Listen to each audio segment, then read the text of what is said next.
Alright, chances are if you're here, you've seen The Night House and you want to discuss what the movie meant and what that ending was all about. Obviously, this is going to contain spoilers, so if you're simply looking for a review, I've linked my spoiler-free review of The Night House up here and then in the description below. Now, these are just my thoughts and theories for the meanings. I'm going to do my best to back up each of my suppositions, but I would also love to hear your interpretations down in the comments. I learned so much from other perspectives. We may agree or disagree, but the coming together of minds is so much fun, so please share below. Now, Beth was dead to begin with. That's overly dramatic, but hear me out. We know that Beth died in a car accident when she was a teenager. She was dead for I think it was like 4 minutes. And as she retells the story, she says that there wasn't a light at the end of the tunnel. It was just tunnel, darkness, nothing. There wasn't anything on the other side. And what the ending tells us is that while there was nothing, it's actually a presence. It has followed Beth her entire life, and then it attached itself to Owen. The darkness or nothing whispered into Owen's ear terrible things, driving him to build a maze of a house, driving him mad, driving him to murder, and ultimately driving him to end his life. And that's why Owen's note said, "You were right, there is nothing, nothing after you." He was confirming that nothing existed and that nothing was after her. Now, the ultimate goal of the nothing was to reclaim what was lost, which was Beth. She was dead and in the nothing's domain. But when she was revived, death and the nothing were cheated. So now let's take a look at a few of the elements of the story that lead us to that reveal, and also why I think I can make the argument that this is really a love story wrapped in creepiness. Okay, first up, the mirrored house and the maze house. We see from the books that Owen has, and even the handwritten notes and floor plans, that he is trying to build something that resembles a maze. And even if it doesn't look like a maze, it's meant to act like one, to confuse the nothing and then keep it at bay. One of the handwritten portions in the margins of the book mentions trickery. I believe it was one of the underlined parts that mentions confusing the spirit. Owen's goal here was to prevent the nothing from getting to Beth. He believes that if he can confuse, misdirect, or trap the nothing in an area it can't escape, then Beth is safe from the nothing's reach. Now, I think this was probably the weakest explained portion of the movie. Beth takes the books to the shop, and in this moment, it would have been the perfect opportunity to give even a small bit of background on what the author or what the books mean.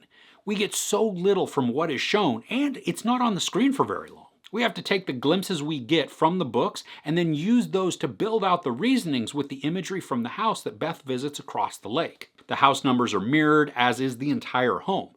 But in there we see Owen in several different rooms and several women who all have dark brown hair and they resemble Beth. While Beth sees this mirrored home in her vision, or maybe it's even while she's asleep, we know the true guts of the house are just this ramshackle grouping of boards and tarps. The women we see are in a never-ending loop of torment, reliving their death at Owen's hand over and over. This mirrored version is where the nothing is, but once Beth enters there, the nothing latches onto her and then can torment her. The interweaving of sides of the house, for lack of a better term, that comes at the end, is uniquely done as Beth is entranced by what she believes is Owen, but on the other side.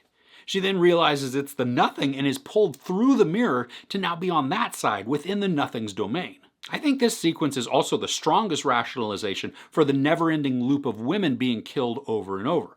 Beth has already seen some of this violence, but from the outside. Now she watches it play out in front of her, and the women are aware of her presence. And in that real mirror house, the partially built structure on the other side of the lake, that's where Beth finds the talisman. When she does some searching, she learns that it's meant to lure and trap evil spirits. And the reason it was kept and hidden in the house across the lake is to keep the nothing there, to keep the nothing on that side away from Beth. But we also learn that when Owen lures women that look like Beth to the other side of the lake, he has them touch the talisman.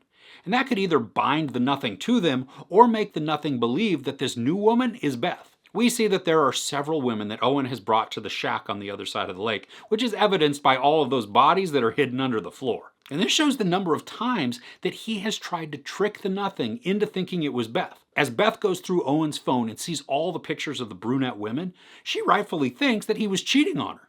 But in reality, he was stalking prey in the hopes of finally bringing one back that could end his suffering by successfully tricking the nothing. Which this then leads me to Owen's ultimate sacrifice. He has tried and failed so many times to trap and trick the nothing in order to keep Beth safe. His final act of killing himself can be seen as selfish, but I believe that is what Owen believed was the only thing that could finally save Beth. His note is vague and possibly misleading. At first, it sounds like it's a dismissive note, almost blaming her or succumbing to some foregone argument. But I believe when you read it with the right emphasis, it can take on a different meaning.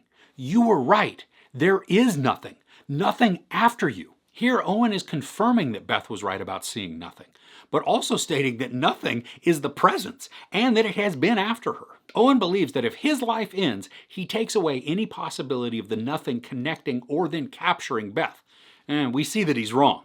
The nothing still resides in the trap that Owen had constructed, and I think when she picks up the talisman, it binds her to it, allowing it to affect her even more. So if we look at all of Owen's actions, they're all spurred on by his desire to keep Beth safe. Owen loves her so much that he is willing to try and build a duplicate mirrored house. He's willing to stalk and then murder other women to keep this evil entity at bay. And then when none of that is successful, he sacrifices himself, believing that that will end the bond and then plunge Beth into utter safety. Okay, so those are my thoughts and theories for the meaning behind the Night House. What do you think? What did I get right? What did I get wrong? Let's continue the discussion in the comments below, and hopefully through that, a much greater understanding for this thriller is going to take hold. I really appreciate you watching. If you enjoyed this, please give it a like. Also, don't forget to share and subscribe. I'm Chris. This is Movies and Munchies. Thanks for couching with me.